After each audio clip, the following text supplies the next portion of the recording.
like whoever is joining from multiple parts of this globe. Hi, I'm Nandita Koshal. I'm President, ISOC India Mumbai. Internet Society India Mumbai chapter, in collaboration with ISAC and COP Connect, welcomes you to the webinar on cybersecurity, safeguarding your online presence. So before I begin, a brief background about ISOC India Mumbai. So ISOC India Mumbai is one of the 6 active Internet Society chapters in India. Internet Society is a global cause-driven organization governed by a diverse board of trustees that is dedicated to ensuring that the internet stays open, transparent, and defined by you. It is operated through more than 110 active chapters across 6 continents and engages in unique local and regional perspectives on emerging internet issues. Being the only chapter situated in the western part of the country, ISOC India Mumbai aims to represent the interests of the users of western part of India. The vision of ISOC India Mumbai is to improve the digital capabilities of the individuals in Mumbai as well as globally through online resources and meaningful offline and online interactions with all the stakeholders in an open, transparent, and accountable manner. I'm also happy to share that we are the only all-women leadership chapter of ISOC. So if you want to know more about us or our events, please visit our website, which Firoza would be putting anytime soon. So I would also like to invite Sheeba from ISAC to briefly come and talk about ISAC, COP Connect, and its mandates. Thank you, Nandita. Thank you so much. And thanks a lot to ISOC India Mumbai chapter for giving ISAC this opportunity to conduct this webinar on a Sunday morning. And a very good morning to all the participants who have joined from different parts of the globe.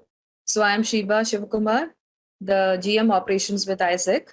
ISAC, or Information Sharing and Analysis Center, is a leading non-profit organization, profit cybersecurity organization, which has a partnership with government bodies for cybersecurity capacity building, and we conduct various cybersecurity courses in non-technical, technical, techno-managerial, and awareness levels. And we also conduct a lot of free webinars like this to create more awareness about the cybercrimes and how to safeguard yourself from these cybercrimes happening all around. And we have a specific platform called COP Connect, whose mission or aim is to provide help to every cybercrime victim in the world with a unique ecosystem of subject matter experts, and also reduce the level of cybercrimes in the country and abroad. So this app, this COP Connect app, can be accessed by anyone and can also be downloaded in any Android or iOS device. The COP Connect ecosystem brings 4 different streams of diverse professionals to support a cybercrime victim from every aspect. We have cyber psychologists, cyber lawyers, and technical experts who will be helping you, who will help any cyber crime victim who had a cyber injury in either retrieving the money, or if it is a case of cyberbullying, how to track down to the victim, we help. And this is all completely free of cost. Anyone can download the app. Once you download the app, you can spot the nearest first crime responder to you. Suppose you are in the city of Mumbai, all the cybercrime first responders of the Mumbai city who is near to your place will be visible there. You can contact them directly and they will help you with the first what are the first steps to be followed when you are encountering any cybercrime will be made available. You will be made aware of it and you will be helped. And they also act as an interface between you and the police officers to register a cybercrime complaint. So I request all of you to straight away download the COP Connect app in your mobiles, which will be useful to you. And now I hand over back to Nandita for today's session. Thanks, Sheeba, for that very critical piece of information that you have shared. And I request everyone to go and explore COP Connect app. Coming back to the webinar, just a few housekeeping rules before I begin by introducing our speaker. If the session is divided in 35 to 40 minutes of presentation by Mr. Sreeshankar, but don't worry, it will not be a monologue, it will be an interactive session. So please put your questions in chat, and Mr. Sreeshankar can take 1 or 2 questions while he is delivering his presentation.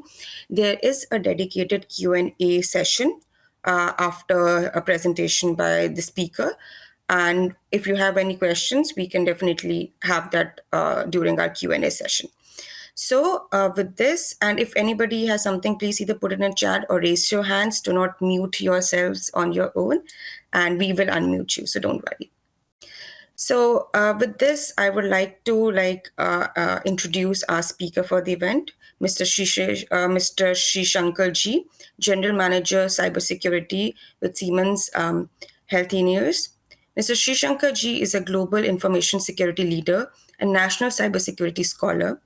He has a strong track record of leading in effective security implementation across multinational companies such as Wipro, Altisource, and Ocwen Financial Solutions. He has driven comprehensive security programs and has demonstrated with the achievement of high compliance standards and maturity models. Mr. Sreeshankar has created and conducted many cybersecurity training programs to help in capacity building through ISAC. He is a senior advisor with ISAC and has also contributed immensely as faculty from the industrial fraternity to the cybercrime intervention officers course. So please join me in welcoming Mr. Sreeshankar Ji. The floor is yours, Mr. Sreeshankar. Thank you for that introduction, ma'am. It's an honor to be here. So happy to see that there is some real action happening through ISOC. Happy to be here this morning. So let's get started. So I've made this specifically for students because I was told students are going to be part of this. Anyway, it's a generic presentation, but there may be certain things that I would want your attention on. So I normally start my presentation with where is India right now? And what are we doing? And why is this important? Because this is going to be the playground. Or if many of you have a lot of questions, why is cybersecurity so important? Or why there are so many crimes? Okay, hold on for a few minutes. Let me give you a background so that many of those questions get answered. We've been having a steady growth. And we were 10th largest economy in 2014, and we are 5th largest economy. And who is ahead of us? Those are the 5 names that I've written on top. And by 2030, we will be 3rd largest economy, as it is expected by many people. When I say people, these are experts in the field of economy, and they have been watching, and you see that in the media every day. It is also possible that we may reach that position 3 in the next 3 years. It's possible, right? But 2025, definitely we are there. But with the way it is going, I'll not be surprised if we are there in 2025. So now this is where there is cyber crimes which we need to be extremely cautious about. Why? Because a thief will never enter your house if you don't even have a door. If you have a safe in your house, even if you don't have a valuable inside, it attracts somebody to just at least try what is there inside. And if you are in a big mansion, then there is always a threat. And this is what we all know, right? And if the economy is growing strong and in multiple leaps and bounces, I think this is something that everybody would be really love to just go and try. Hey, look, something's there. Why don't we check it out? And this is the reason we have cyber crimes happening across. Now, there are 3 layers that cyber crimes happen. One is, the large corporate houses. Yeah, they have They have to sustain. And if they don't handle their cyber threat, then they have a problem, right? They are threatened to have their whole business closed, maybe. Now, the next is the government sector. Government, we can't have things very light. We just can't afford to say, all right, let's see, maybe if we have time, we will fix it. Or we have a problem, let's handle it tomorrow. A government sector can never say that. You have also seen some of those big events that are there in the media. And the third one is individuals. Now, this is where we have a real big problem to address. What is the real big problem? Because we don't even know when we are vulnerable. That is the issue. And why is that? Because today, everybody has a mobile phone. And the worst, 10 years back, 15 years back, if we wanted to speak to somebody, we would see face to face and we would talk. And there was a human touch and there were many other things that used to work. And today, we don't even have to see somebody. We can just call them up. Anybody in any time zone, we can chat with them. Anybody wanting to know anything about any subject, all they need to do is just get onto their Google, and everybody is digitally enabled. So are the thieves, so are the black hats, so are the hackers. So what do? It is so easy to hack into your device, and if your dependence is more on the devices, then you have an easy access for those guys to hack you. So what are the benefits? It provides you guidance, access, it's a friend in need, and fast, efficient helper, gateway, all this, right? Good things. Is it all good? Of course, there are some hazards. I call them hazards. Perennial distractor. This is really taking away many students away from their studies. It is bringing in a sense of, if you see any teenager today, mostly they will have this very restless thing if they're digitally addicted. Children, even when I say children, I mean even why children, even elders, even adults, if they are addicted to a digital device or high internet usage, there is a lot of, I would say, they will not be calm. There is a high level of restlessness, and that's what we see them. And ask yourself, this may be common syndrome, right? I think many of you would have experienced it. If you open a Facebook app to see one page, or maybe to just see what has happened today, and then you keep seeing and seeing and seeing, and then by the 15th minute, you see the clock, it's actually 1 hour. It just consumes you, and it just takes you away from your focused area. Privacy intrusion is another big trouble. Big trouble. Why is that? Are people willing to give away their identity or privacy?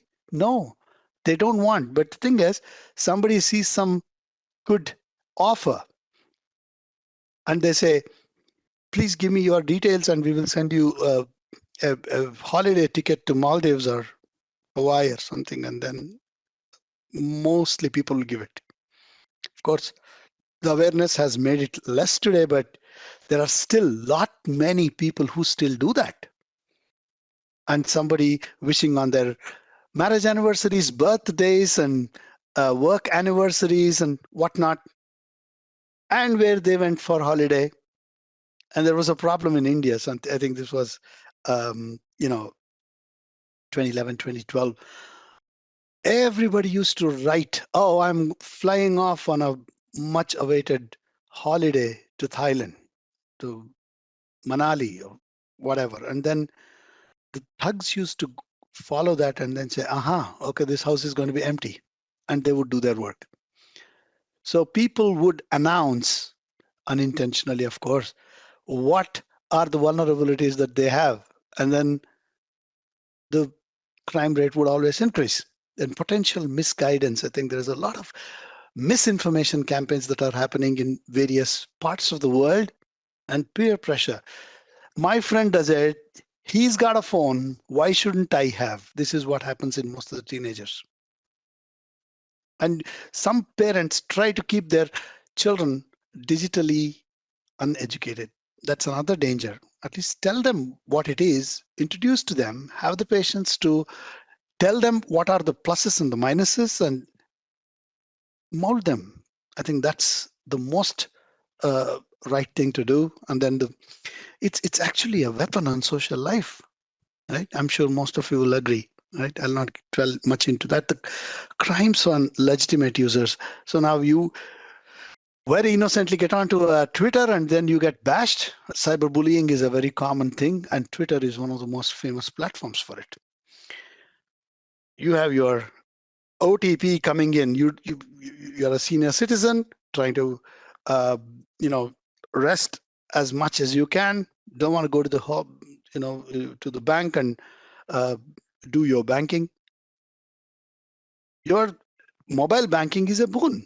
So such a person will be very comfortable using it. And if someone calls him and says, no, oh no, we are blocking all your account, we are taking away your card, you have not paid, blah, blah, blah, whatever. And then they threaten them, and then they create a pressure on them, and they just don't know what to do with it. And then suddenly he says, okay, now there is an OTP, please give it and I will solve all the problem. They will create a stressful situation and then just attack them, and then they'll get the OTP. They'll empty their coffers. This is what is happening in today's world, right? So there is an organization called United Nations Office on Drugs and Crime, and they do have a list of crimes, and this is what is the list. So computer-related fraud or forgery, identity offenses, somebody trying to steal someone else's identity or create a name which is sounding or looking very much like the name that they would like to assume, and then they would start fooling other people and into believing that they are someone else, and they will steal or even commit a crime of any other way. So crimes involving falsified medical products. This is a big trouble, right? And then the counterfeiting, blackmail, extortion, ransomware, and all that, right? Money laundering has been one of the oldest, and that is something which is fueled with the cryptocurrency coming in, and that has been a big trouble. So what are the channels of these cyber threats, right? So there are number of them. You would be aware as somebody who is aware if you are being part of ISOC, I'm sure you would be aware of most of it, but I will just spend on a couple of them. So malware, you all know what it is. It's a malicious software. Ransomware, it just locks your data so that unless you pay the demanded ransom, the perpetrator will be in charge of your data. Man-in-the-middle attack, someone tries to listen to two people talking, or if the two people are exchanging some files or audio, the person in the middle tries to get that. And how do they do that? They do have technologies for that. DNS tunneling, getting into a secure zone. Then you have your phishing, SQL injection. All these are known, right? Social engineering, how much ever we talk about it, it's less, because I think it deals with one of the most vulnerable parts of the cybersecurity landscape, which is human beings. And why is it? Because it's all the human beings who put the passwords on, who put the controls on, and if you try to understand from them what are the controls or what are the protection mechanisms that they have, then you can break it much easier. And that is why social engineering is the most powerful thing. And if you see in the recent past, any high profile attack, I have a list of them in the next few slides. So they actually have employed social engineering to a large extent, and it's because of that people actually can materialize there. Because your technology can't do it all alone. You definitely have to have somebody who knows about the system that makes it faster, right? Then I would like to spend a couple of minutes on this advanced persistent threat. As I said, many of you would probably know about it, but what are these? I think mostly, today, uh, if you have a group of computers, if you have a network, then there is a constant threat. And what is that constant threat? Where does it come from? It is being pumped or sponsored by some nation state. Very recently, you would have seen in India that we had this loan app. Has anybody heard of it? Is someone knows anybody who's fallen a victim to that? Maybe you can kind of raise your hand, or at least if you can unmute and say a few things about what your understanding or what your experience has been. That will be helpful. Yes, sir. They lure you Hello. into Yes, sir. getting loans easily, and then it turns out to be a fraud. It turns out to be a fraud. And then they will give you a loan. They'll force you to take the loan as well, right? And till the time you take the loan, they'll be after you. And once someday you kind of missed, or you're close to that, or you have not been able to make for 1 or 2 EMIs, then they don't have the regular ways of dealing with it. They get abusive and they get so annoying on you, and they'll put you in such a corner, and then they'll extract money from you. This is the modus operandi. And then this is like a big right. Yeah, Anupam Singh, I think, can you say something about it? Do you know something about it, Mr. Anupam Singh?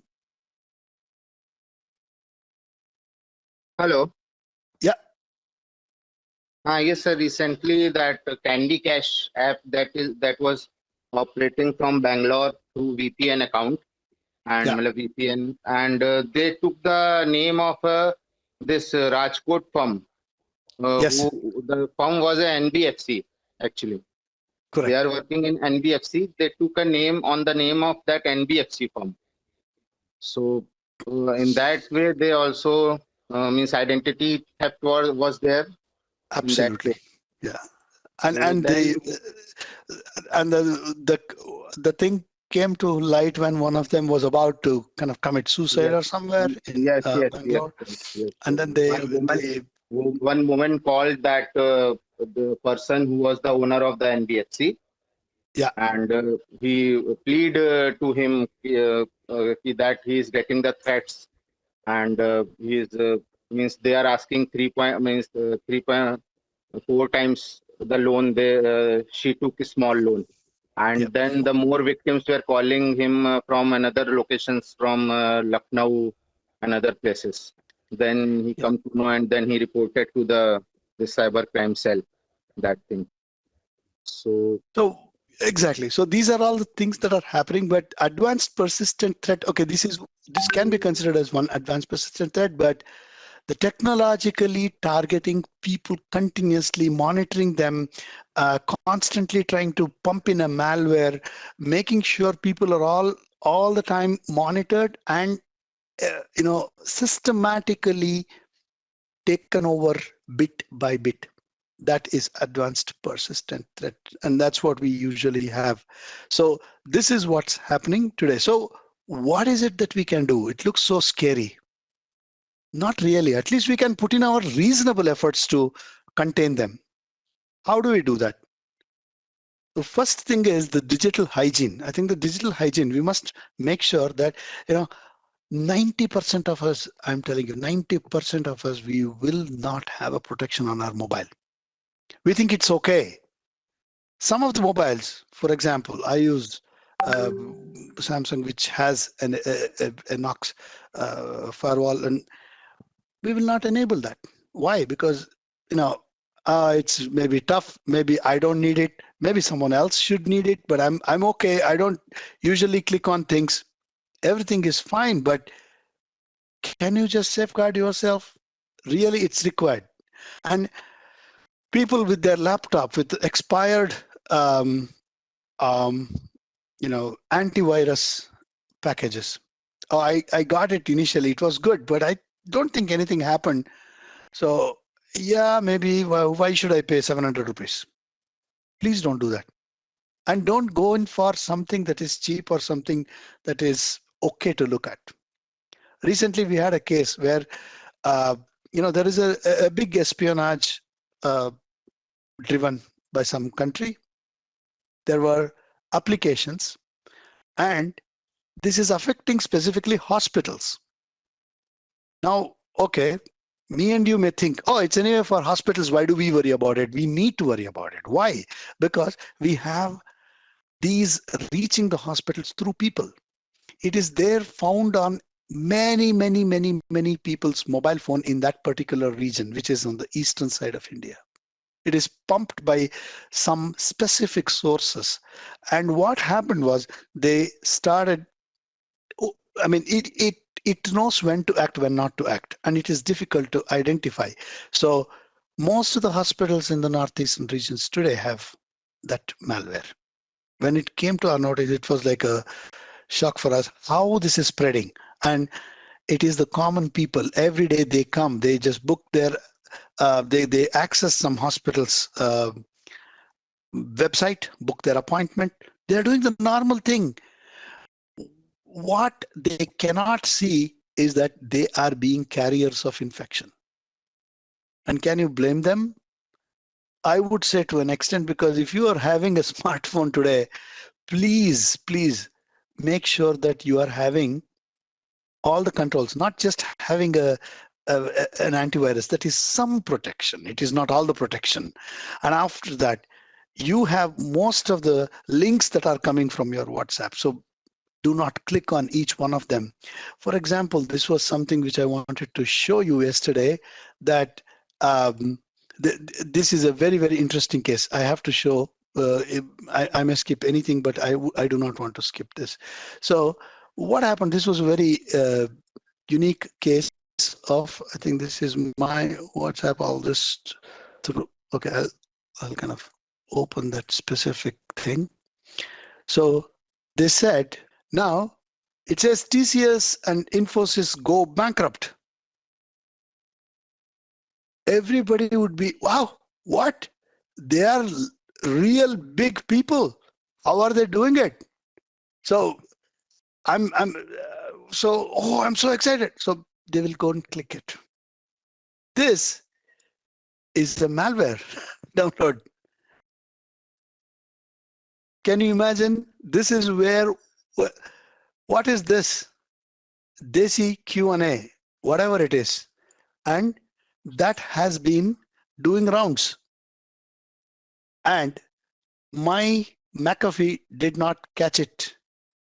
Later, we did certain things. Of course, we have a group of cybersecurity professionals. We did have whatever, and then we've done some research, and to say, okay, it is not a news item, and it is something that somebody is saying. Now, you can't go and hold that desiqa.com or .in to, hold them to account. You can do that.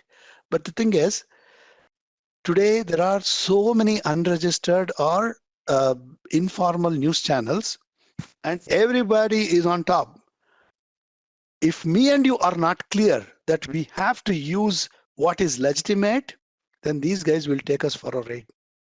So that is what I would like to highlight. Sir, Anupam has a question in the chat. What is zero-day exploit? Zero-day exploit. See, IT has been evolving every day, right? And there is a constant evolution of technology. They keep doing patches. They keep doing lots of upgrades. Why do they need to do that? Can't they make once properly? Your phone gets so many upgrades. It is essential because when they make the technology for the very first time, they will do a reasonable check. Security, remember, security is never 100% affair. So when the technology is evolving, the hackers, they evolve their technology, their knowledge, and what they try to do is anything that is working, they will try to puncture it. And it's a big cycle. When they try to puncture it, then they will exploit it. Then the people, whoever has sold you a mobile or a laptop or a server or any other data center equipment, they will have to patch it. And at that point of time, if you have, for example, you have a server and you have not patched it for 3 years, obviously it's going to be a bit high for your hacker. He will just enjoy, right? He'll hack in and he will use that as a weapon against your rest of the data centers. This is what happens. So the day you have found out something and the patching is, or the remediation of that particular vulnerability is not identified by the vendor, that is called a 0-day exploit. And if you have a 0-day exploit, you have to just shut everything down. Don't do anything till you address that particular stuff. If you don't do that, your hackers are having their eyes on it, right? And you can never say, oh no, I have a firewall. Firewall is one control. Maybe there is an attack vector which is already alive in your network. So 0-day effect can, I mean, usually that is the way. If I'm a hacker, I would just go my 0-day. Okay, what are the 0-day vulnerabilities? Okay, now this is the time to hit them. So people will wait for, hackers can wait endlessly. They will wait for the right opportunity and strike on you. If you have a 0-day, you may be very vulnerable on that particular day.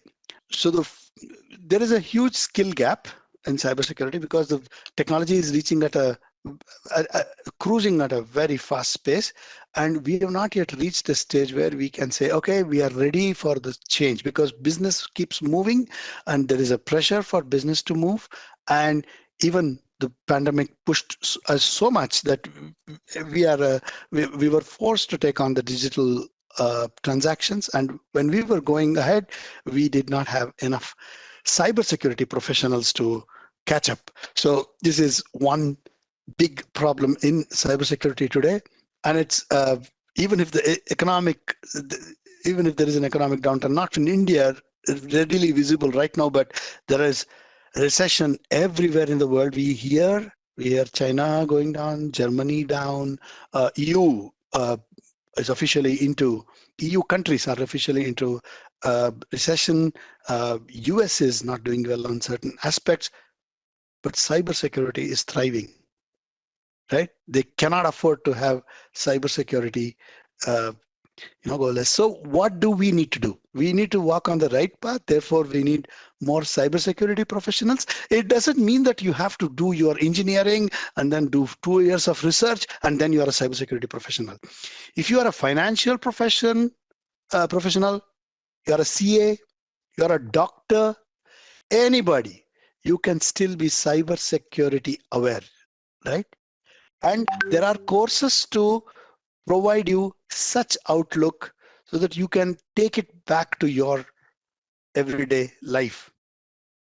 In 2025 or so, we will have 90% of the robotic surgeries done in most of the hospitals across the globe, and at least in the leading countries, right? Big economies, we are nowhere behind.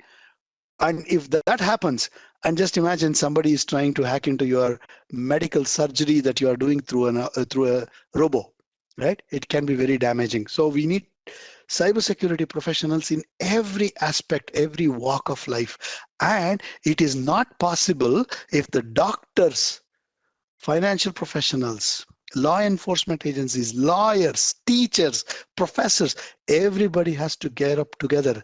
You don't have to learn everything, but at least learn the cybersecurity that is required for your field and the general stuff. And some of our courses, that's what we do. and it's very well taken care. So these are some of the questions. I saw some questions which may be part of this. It is a fantastic domain to be in. You don't necessarily have to have a coding skill. It's a big world. You can survive. Will this take years? No, in 6 to 8 months, you can be a good cybersecurity professionals. Where do you start? You start with an awareness like this. We have a program called CCIO, Cyber Crime Intervention Officer. That is something that gives you the basics of how to deal with the cybercrime, and that can be a good starting point. And we have many other courses to offer from ISAC.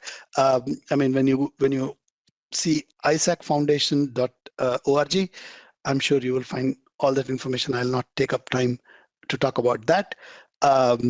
So cyber attacks. So these are some of the things, right?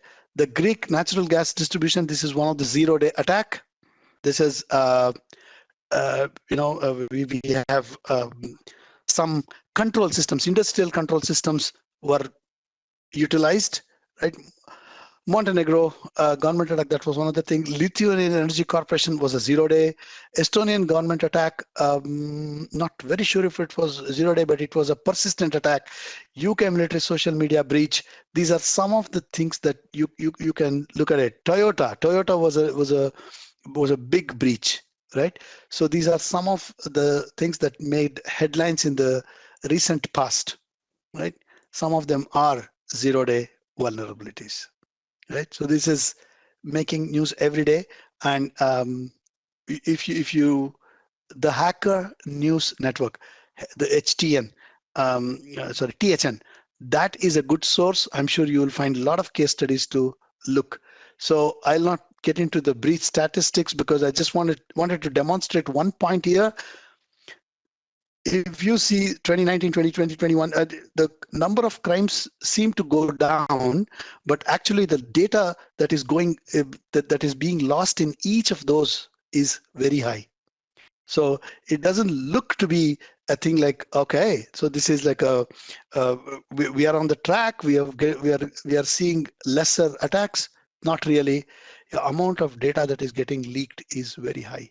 And also at the individual level, people are not reporting. So that is another big thing. And then if you see the amount of spending, everybody has at least 50% more of their spending in each of these countries. So that's how the money is being spent. Healthcare is most affected as of now. Finance and insurance is the next domain, and then the government is catching up very, very fast. Government and public administration. So it's picking up. So we need to get up and we need to stop them. So I will just say these are the requirements for a corporate to have their challenges mitigated. And I will just tell you that there are different kinds of skill sets that are available within the cybersecurity domain. It's not just someone hacks you or someone prevents hacking. There are way too many things, including a governance professional who will design an end-to-end solution for a corporate and or an institution, and there will be other branches of cybersecurity which will follow the governance. It could be security architecture, investigation and forensics. Incident management is the most important one, identity access management, and all this, right? And you can't sit dumb saying that, okay, somebody has to tell me. You have to be proactive. That's where threat and vulnerability management and threat hunting and intelligence come into picture. So this is what I would like to say. I think before I just say anything about ISAC, I think we have the link, so I will not speak much about ISAC. I'm sure most of you will be interested in looking at it and take benefit of the courses that ISAC offers. So looking at the whole scenario in the country, there was ISAC has been there for a couple of decades. It was in different forms, but the current form ISAC has taken in the last 12, 13 years. We have our focus very clearly on creating platforms and network to bring people across the spectrum of industry and even at personal levels to start conversing on cybersecurity. That's what ISAC has been standing for. We do have something called National Security Database. It's a prestigious certification program, as you're aware. ISAC, as Sheeba ma'am said in her opening remark, we do have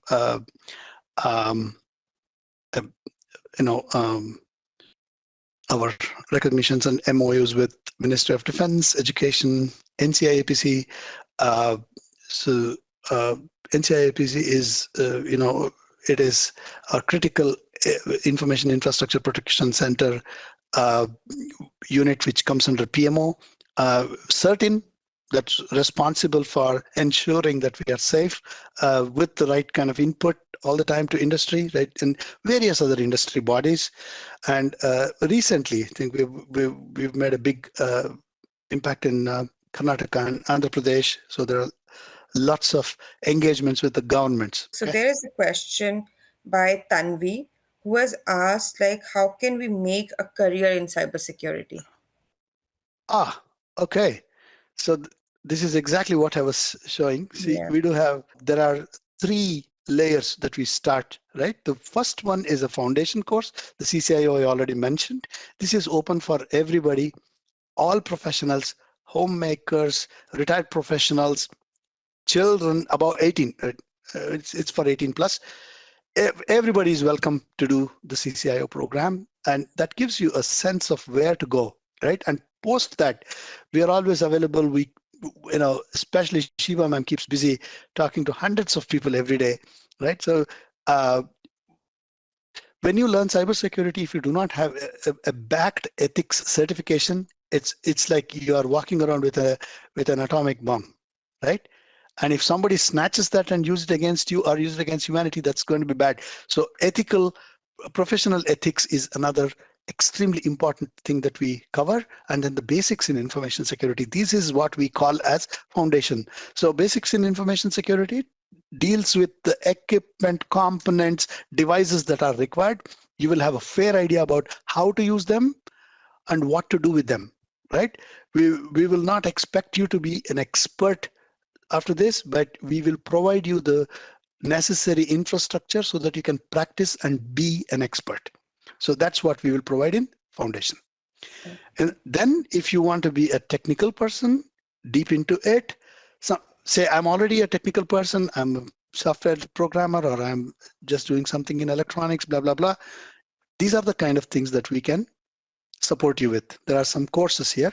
And then some senior professionals with 20 years, 15 years experience. I've been in the management career.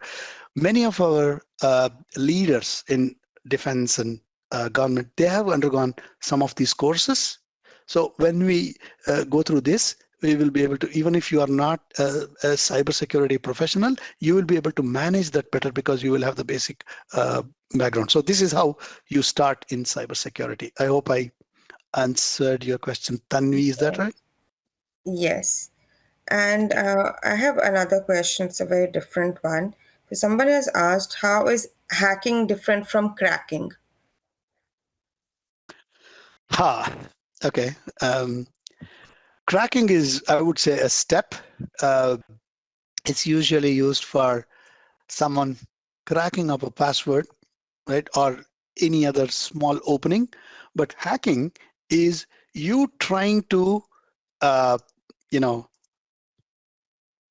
enter into a system, provide yourself an access that's reserved only for internal users, and behave as if you are a part of internal network, even if you are not, and eventually take control of it and exploit it. So this is what is hacking. I think that's the best way I can say. Okay. And the last question, I guess, is mentioned by Feroza in chat, that please explain the duplicate SIM card scam and the steps one can take to protect their financial information if such a thing happens. I would love to, but that's like, I actually had a slide on it, Okay. but I think that may not be possible. I'll just give you. Mm-hmm. Where is that thing? It is there. Okay. See this. Just read this thing on. I think this happened just a little while ago, 2-3 Mm-hmm. months back. Uh, it's a very interesting case, right? I'll give you, or maybe I'll just go back and give you a link that will tell you how SIM cards are duplicated. There are 2-3 different ways that it can be done. But I wish I had a little more time to explain it. It takes a while to explain, but it is this, that it cannot be done in uh, isolation, right? It is just that if people have a hand in glove with the service provider, it becomes easy for them, right?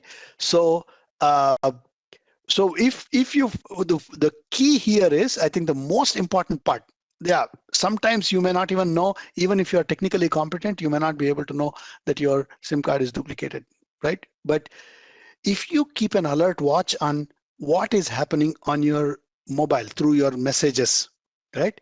That is the first step.